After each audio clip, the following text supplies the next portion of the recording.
Здравствуйте! Сегодня будем готовить ужин. Быстрый, за час, без заморочек. Конечно, вы можете сказать, имея такой кусок мяса, очень легко приготовить такой ужин.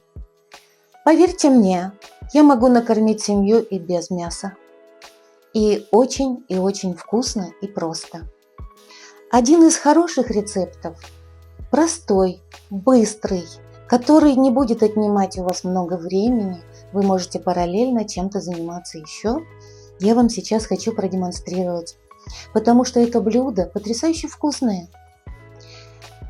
Оно простое и быстрое, но это мяско вы сможете кушать и горячим, и холодным. Вы можете отрезать кусочек ребенку в школу, с собой обед. Просто положить на хлебушек, и это будет очень вкусно. И сытно к тому же. Что нам для этого надо? Не будем много говорить. Значит, кусок мяса. Яблоки не обязательно. Это моя прихоть, я люблю запеченное мясо с яблоками. Так моя семья любит, я люблю так. Вот, значит, нам нужна свиная шея. Обычно это мясо я делаю из свиной шеи, этот рецепт. Чуть-чуть меда, а можно и без меда, неважно. Можно просто соль, перец, чеснок и все. Но у нас есть мед, используем его. Плошечка риса, печеные болгарские перцы. Если у вас нет печеных, испеките вместе с мясом, рядышком мисочку поставьте, запеките 3 штучки перцев, и вы получите божественное наслаждение. Просто божественное. И у меня есть кусок овечьего сыра. Почему перцы и сыр? Хочу вам дать рецепт очень вкусного салатика болгарского. Меня научили в Болгарии вот этому рецепту. Я его обожаю. Очень быстро, вкусно и красиво. Начнем. Почему обед за час? Сейчас мы быстро нашпигуем чесноком мясо, закинем его в духовочку, рис отправим вариться. Пока это печется, это варится, мы быстро делаем салатик. Пока мы сделали салатик, сварился рис. Пока мы все здесь красиво оформили для вас, показать на тарелочке, мяско уже запеклось. Ну так приступим же без лишних разговоров. Значит, включили духовочку. Ставим водичку для риса. Смотрите, плошечка риса, здесь чашка риса. На эту чашку риса надо 2 чашки водички.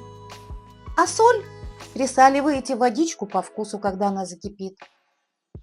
Значит, плошечка риса, 2 плошечки воды. И все. Так, водичка у нас греется, духовка греется. Тем временем берем чесночок быстренько. Нарезаем, как вам удобно, полосочками. Мы будем шпиговать этим чесночком мяско. У меня чесночок, видите, не крупный, но зато он домашний. Мы купили его в деревне. И очень довольны, очень вкусный. А теперь тыкаем этот чеснок, куда нам вздумается, как мы хотим. Вот сюда, поглубже его туда, чтобы он отдал все ароматы для мяска, чтобы оно было вкусненькое, сочненькое. Ну что же это за рецепт? Это обычный крестьянский рецепт. Когда берете шею свиную, вам нужна только соль, перец и чеснок. Так вот этот рецепт работает. Кладете это мяско в духовку, в любой посуде, которая может жаропрочная быть. Вот, помещаете туда мяско. И забываете о нем, если это магазинное мясо, на час, час 20. Если это домашнее, 1,5 часа. Вот просто забываете о нем. Можете через раз в полчаса подойти, полить его соком. И все. Да, бывают такие ситуации, когда-то и у меня была ситуация, когда у меня духовка не очень хорошо пекла. И мне приходилось изгаляться, и я тогда это мяско просто, вот оно здесь подпеклось, а снизу ну никак. Я пришла через полчаса или минут 40, увидела, что здесь подпеклось, перевернула, и все, и дальше печется. Вот и все. Теперь мы его солим, перчиком посыпаем. Вот у меня посудина уже готова. Смотрите, что мы делаем. Мы сейчас туда немножечко маслечка, вот совсем просто одну капелюшечку, любого, какое есть. Не заморачиваемся на этот счет, вот просто любое маслечко. Вот я на дно его капнула капельку, у меня здесь довольно жирка в самом мяске. Солим мясо хорошенечко, хорошенечко, хорошенечко. Со всех сторон вот так вот вся лишняя соль сойдет с соком. Не переживайте, вы не пересолите. Но такой огромный кусок мяса у меня здесь получается 2 килограмма 800 граммов. 2 800. Вот такой кусочек мяса. Вот. Поэтому соли, ну, так это приличненько солите. Вот у меня кусочек жира. Я его не обрезаю. Кто не любит кушать жир, не будет его кушать. Но он подтает и даст нам юшечку вкусную. Да еще яблочный сок будет. Яблочки пустят сок. Это потрясающе вкусно. Я люблю с яблоками. Вот. Ну, это уже моя прихоть. А вообще печется оно без яблок. Да как вы хотите. Вы можете запекать, а потом сверху натыкать туда хоть цветную капусту, хоть брокколи, хоть морковку. Ну вот что вы любите, то и вокруг накладываете, вокруг этого мяса. И вы получите море удовольствия. Перцу не жалеем. Вот я сейчас посыпаю черным перцем, смешанным с перцем чили. Я сама смешала, мне так нравится. Вот.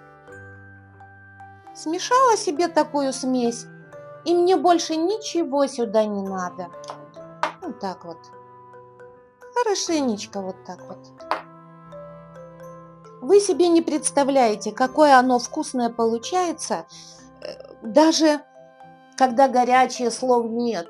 Сочное, вкусное, нежное, а когда холодненькое, ой, оно прям получается... Нельзя сказать, что это тушенка, но оно получается так вкусно, что свинину холодную приятно кушать. Вот так вот оно вкусно получается. Все. Смотрите, все мы сделали. Теперь размазываем вот это маслечко вот по противню, не жалея вот так рук своих. Ничего, мы их помоем, наши ручки. И кладем этот кусочек мяса. Посмотрите, как он хорошо лег. Замечательно, нас это устраивает, да? Но у нас есть еще мед. По рецепту можно не использовать. Вот это и все, готовый рецепт. Но я хочу с медом мяско. Значит, я почти, когда будет готово это мясо, смажу его медом для корочки. Вот и все. И вся вкуснятина. С этим мы закончили, мы отправляем в духовку. Сейчас, может быть, сверху еще немножко масличком помажу.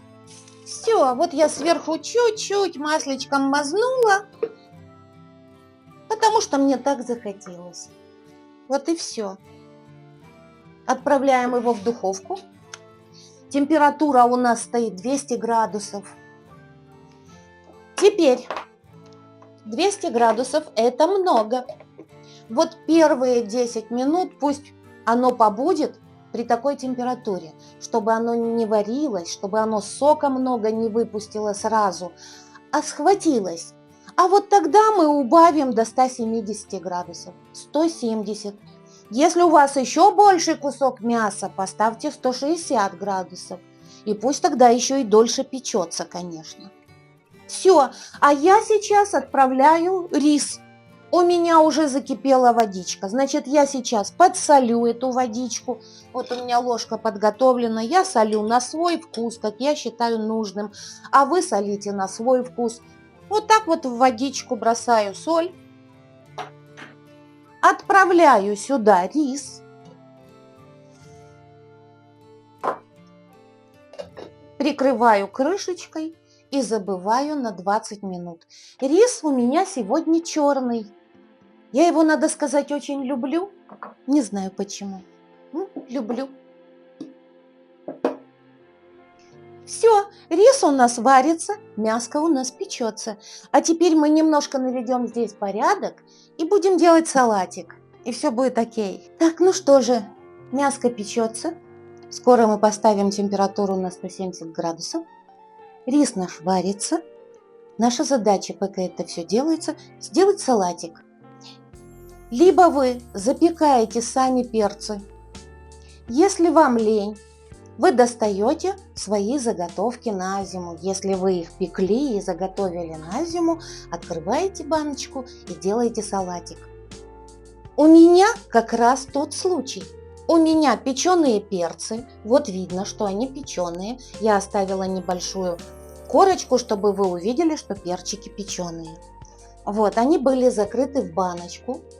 Вот, я их достала. Теперь моя задача их нарезать удобными кусочками. Такими, какими вы любите их кушать. Хотите полосками, хотите квадратиками. Это ваше право, как хотите. Я нарезаю произвольно, не заморачиваясь совершенно на этот счет. Вот так вот. И кладу их, вот как мне нравится. Вот длинная. Это будет неудобно кушать, значит, я ее сделаю короче. Вот и все. Перцы должны быть непременно печеные, они не должны быть свежими. Потому что если свежие перцы, это будет совсем другой салат. Это не мой салат. Этот звучит именно так. Именно так. И это очень вкусно. Вы не пожалеете. Болгарское блюдо, в которое я влюбилась еще с первой своей поездки. И мы его регулярно дома кушаем. Когда у нас есть перцы?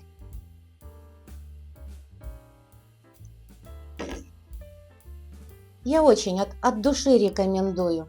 Не пожалеете, это настолько прекрасная закуска. Вот.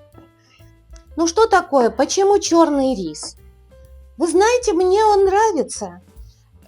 Смотрите, я ничего в этом не понимаю. Говорят, читала много информации в интернете и в журналах, что он полезен. Я не знаю, чем он полезен, чем он отличается от белого риса. Но иногда, я не так часто его кушаю, черный. Вот. Но иногда мне хочется, мне нравится, я его кушаю. Моя семья. А вот белый рис я обожаю, когда меня научила моя подруга. Она сама по национальности армянка. Вот. И она научила меня кушать и готовить рис, обычный рис, басмати, длинненький. Отвариваете просто рис, без всяких заморочек, вот просто отварили рис, а затем в сковородочке в сливочном масле обжариваете изюмчик. А можете еще добавить курагу, чернослив, вот такие сухофрукты. И на блюдо высыпается этот рис белый, красивый, длинненький, рассыпчатый, а сверху посерединке вот эти сухофрукты, которые обжарились в масле. Это обалденно вкусно. Вот если рис, то именно вот в таком варианте. Это мое любимое блюдо. Мне очень нравится.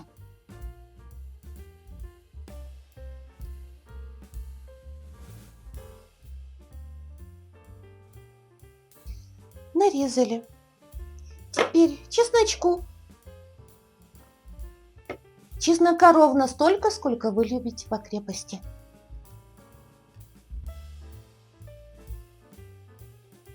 А теперь режете. Давить на чеснокодавилке не надо. Здесь, вот по этому рецепту, чесночок должен быть кусочками.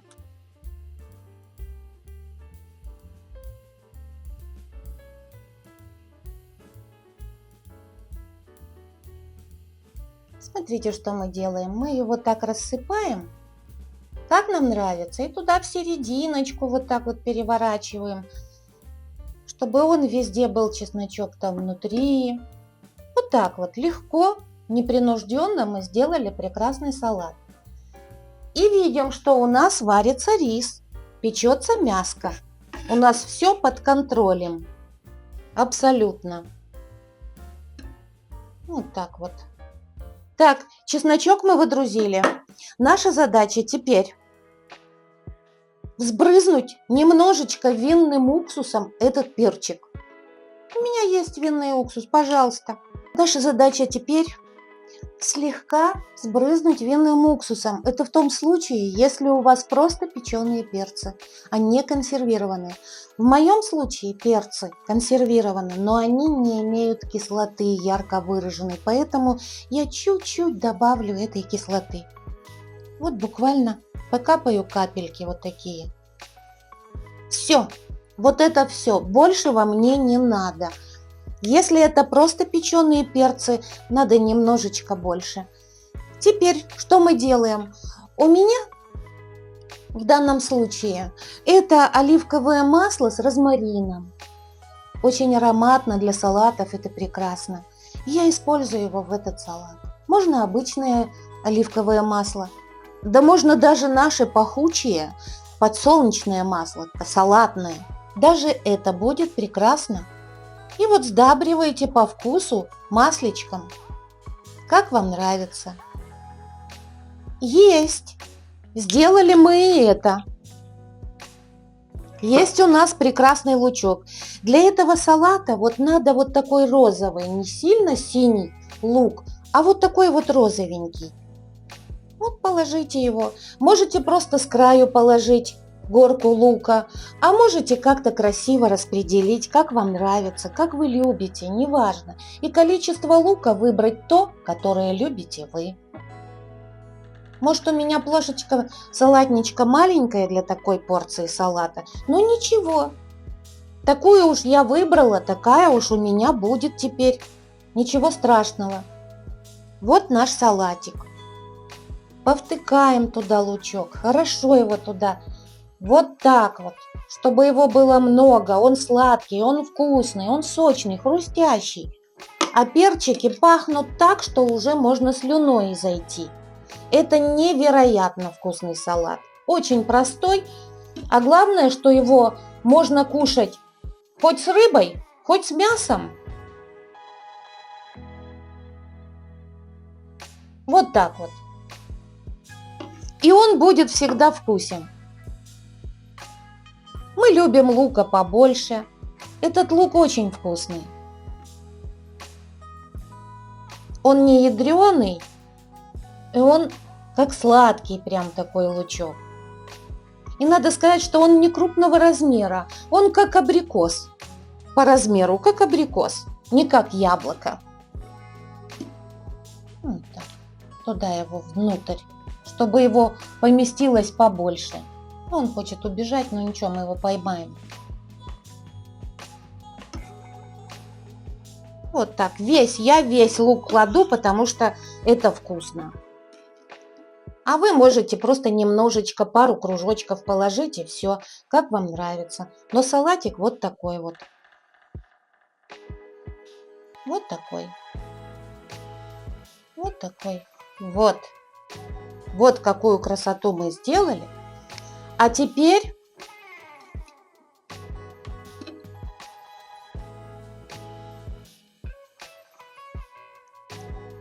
вершина наслаждения. Теперь мы берем овечий сыр.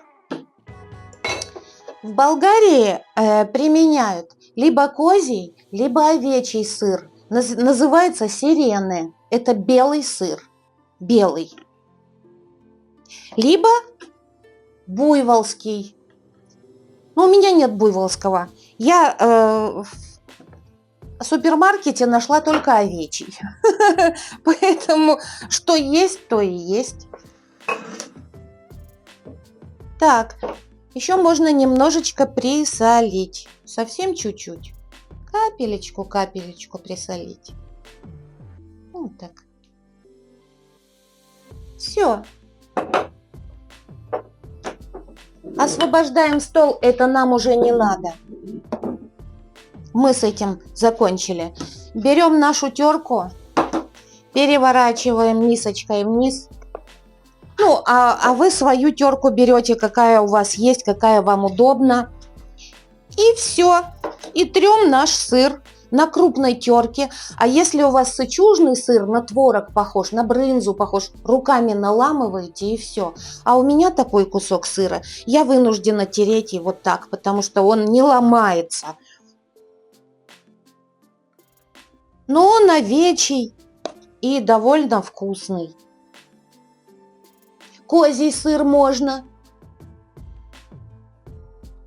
Беленький, который очень хорошо крошится. Называется сычужным. Ну вот и все, собственно. Минута дела. Мы натерли вкусненького сыру. Есть. А теперь, не жалея, берете мисочку поудобней. Не так, как я это сделала, а берете мисочку поудобней и вот так его щедро насыпаете сверху. Вот так. Это божественно.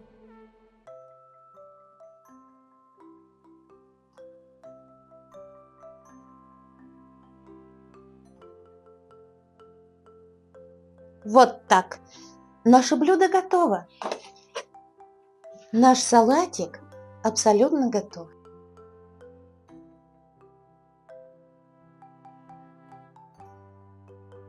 Дорогие мои, подружки мои любимые, ну что же, салат готов, яблоки ждут своей очереди, рис варится, мясо печется. У нас есть время поболтать. Я пока что отвечу на некоторые комментарии, которые были на мои блюда. Первое, с чего начну, пирог. Задали мне вопрос. Пирог не сладкий, а вы добавляете ваниль. Да, я добавляю всегда ванилин обязательно в дрожжевое тесто, за исключением пирога с рыбой и пиццы. Все остальные изделия, с мясом ли, с печенкой ли, с капустой, картошкой, не имеет значения. Я добавляю ванилин всегда. Он никакой роли не играет как вкусовой ингредиент. Он не добавляет ни соли, ни сахара. Но в доме пахнет пирогами. Тесто ароматное, пышное, нежное, вкусное. Это никак не влияет, смело добавляйте. Но в рыбный пирог, если у вас пирожочек с рыбой, не добавляйте. Это не нужно. Это не нужно. Еще был вопрос, не вопрос, а даже я бы отнесла это к разряду критики, наверное. Не знаю, как оценить, но тем не менее. Мне сказали, что это не борщ. В борще должно быть много свеклы, а не капусты. Дорогие мои, но ведь вы никогда не спорите с кулинарной книгой. Вы открываете, читаете рецепт и готовите по нему, если он вам нравится. А если не нравится, вы перелистываете. Я показываю рецепт, такой, какой он есть. Он проверенный, он надежный, он вкусный. Вот. И я так готовлю. Я готовлю по рецепту своей бабушки. А бабушка научилась у своей бабушки варить этот борщ. Поэтому будьте добрее. Если вам не нравится, не готовьте. А может быть, вы все-таки снизойдете к тому, чтобы попробовать приготовить по этому рецепту и останетесь довольны. Попробуйте, это действительно вкусно. И скушайте его на здоровье. Вот, это что касается таких вот, у меня было 2 таких комментария, поэтому я на них ответила. Все остальные были просто комментарии с благодарностью, и многие точно так же готовят борщик с маленькими какими-то нюансами. И надо сказать, девочки, которые написали мне, что варят точно так же, но у одной девочки еще добавляется фасоль. Поверьте мне, я попробую обязательно. Я планирую на следующей неделе варить борщ. Я ваш комментарий отложила в стороночку себе, сохранила его, и я буду готовить борщ по вашим рекомендациям. Мне стало интересно, поскольку он такой же, как и мой, но там парочку нюансов. Я с удовольствием попробую сделать так. Вот. И в целом спасибо вам за такие теплые комментарии, за такие комплименты. Мне очень и очень приятно, и это взаимно. Спасибо вам, что вы такие добрые, что вы такие умные, красивые, хорошие, потому что вы находите в себе силы сделать другому человеку какие-то похвальные отзывы и на это тратите свое личное время. Спасибо вам. Ждем. Нам просто сейчас нечем заниматься. Все оно само готовится. Можем только чаю или вина. Это кто что любит в разговоре. Я болтуха, могу болтать бесконечно. Можно подготовить яблоки, но еще рано они пожелтеют. Это семеренко.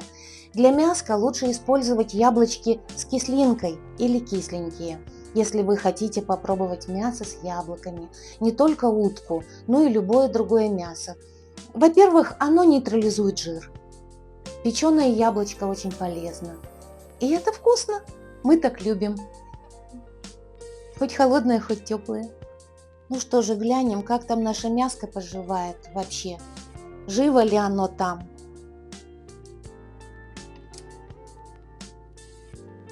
Вышел пар, и вот оно наше хорошее, вот оно печется.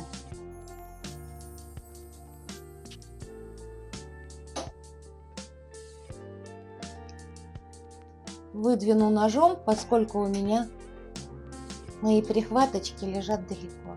Вот как выглядит наше мяско. Вот что дало 200 градусов. Видите, как оно подрумянилось и запечаталось. И внизу нет воды, несмотря на то, что такой огромный кусок. И теперь мы понижаем температуру до 170, и оно дальше живет там своей жизнью нам в удовольствие. Ребят, пришло время яблочки порезать и намазать мяско медом.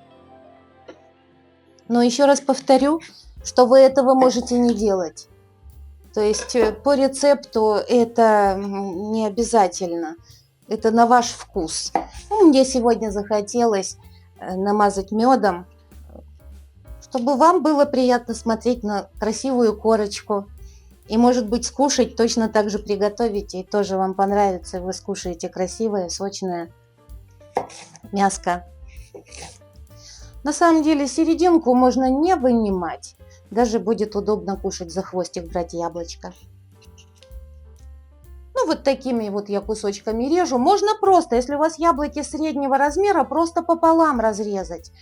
Но если вы режете пополам или кладете целые, то вы должны их положить тогда к мясу пораньше, чтобы они хоть бы 40 минут вместе с мясом побыли там. А вот такие куски, они очень быстро испекутся и будут целенькие. Потому что семеренко, она, как правило, очень быстро распекается, и так вот серединка наружу так вот вываливается. Ну, мы этого не допустим. Постараемся не допустить, но все может быть. Ну вот, еще что хочу спросить. Ну вот черный рис. Может, кто знает. Ну какая же, собственно, в нем польза? Все пишут, что очень полезен, прям страшно. Вот, да, он вкусный. Он вкусный, необычно, как бы блюдо черное, да? Но в чем его польза? Подскажите, ребята дорогие, почему он так нравится мне? И что, собственно, я своему организму этим рисом добавляю? Не знаю. Чем он отличается от белого? Ну какая может быть разница? Почему? Белый, конечно, тоже считается полезным, но... Режу яблок много, потому что мы их любим. Можете 2 яблочка всего порезать, чтобы попробовать блюдо с яблоком. Но я больше чем уверена, что много людей есть, которые тоже любят кушать мясо с печеными яблоками. Вот, и делают точно так же. Вот. А есть, которые не пробовали и думают, как это кушать яблоко и мясо. Ну как это? А вот нравится.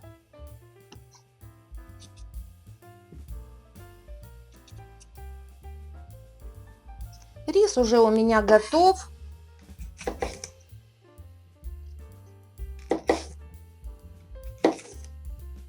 Не знаю, я столько нарезала, поместятся ли эти яблоки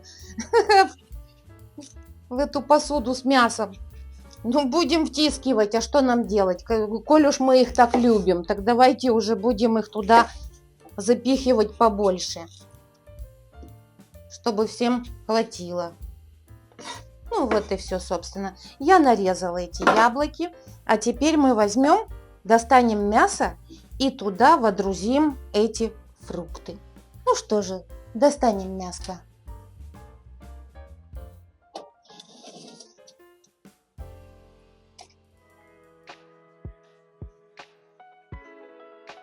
Вот какая красота у нас получилась.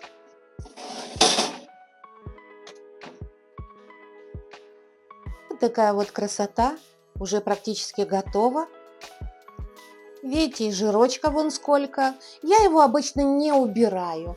Я просто кладу сюда эти яблочки. Вот и все. Вот так. Ой, упала. Вот так вот. Вот сколько влезет. Раз. Раз. Вот так вот. И пусть оно печется. И вот когда вы яблочки уже положили, вы можете добавить огонька в духовке. Увеличить мощность, чтобы оно уже поджаривалось. Сейчас мы сверху его слегка намажем медом. И все. Те, что не помещаются, смело кладите сверху. Ничего страшного. Вот так вот. Ничего страшного. Главное, что всем хватит этих яблок. И все. И пусть они себе пекутся, дружат там с этим жирком и нейтрализуют его. Вот и все. И мажем медом. Берем кисточку. Любую, какая у вас есть. Нет кисточки, берите перо. Вообще, моя бабушка всегда смазывала гусиным пером. И пироги после выпечки. И вот так вот щедро намажьте его и увеличим огонечек. Повысим градус в духовке. Чтобы там образовалась приятная вкусная корочка. Вот так вот смело побольше берите и намазывайте. Ой, он такой ароматный, этот мед. Мне повезло купить этот мед. Это высокогорные пчелы, высоко в горах. Вот. И вот по случаю мы были в горах, и по случаю вот нам повезло купить этот мед. Вот, я надеюсь, что мы справились с задачей, и теперь будем запекать. И отправляем мяско обратно в духовку. Пусть оно у нас там попечется еще немножечко. Вот так вот. Вот такая прелесть у нас получается. По-моему, выглядит аппетитно. Дай бог, чтобы и вкусно было. И я добавляю температуру до 190 градусов. Этого достаточно. Можно, конечно, за 5 минут до готовности включить и все 240. Это как вы любите. Вот. Обычно я это не делаю, оно и так подрумянивается при обычной температуре. Вот какую я поставила, так оно и будет румяненьким. А тем временем у меня подоспел рис, он готов. И я хочу вам его показать на тарелочке.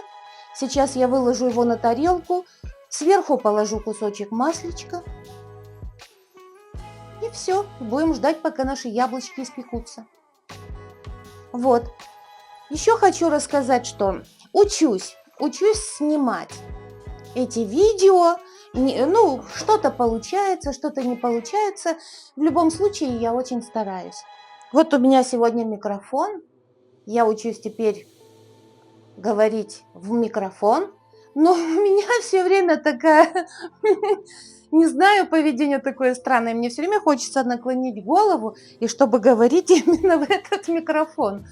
Это неестественно смотрится. Ну что делать? Это потому что мало опыта.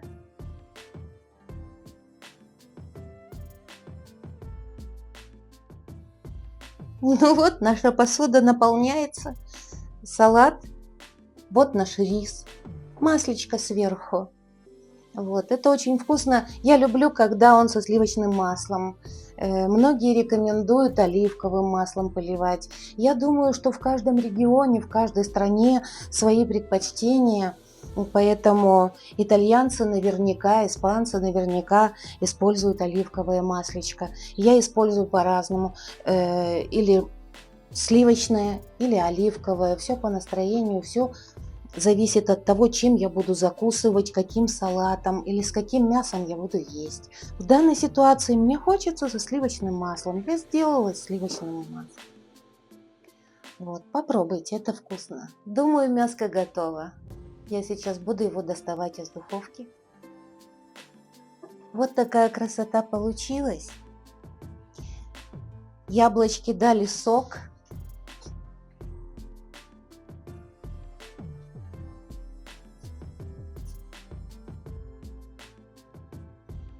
Мы практически не вторгались в приготовление. Вот духовка запекла и все, без заморочек. Я хочу попробовать его красиво извлечь из этой посуды. Переложим на блюдо. Как смогу, но я стараюсь. Давайте его проткнем. Ух! Оп!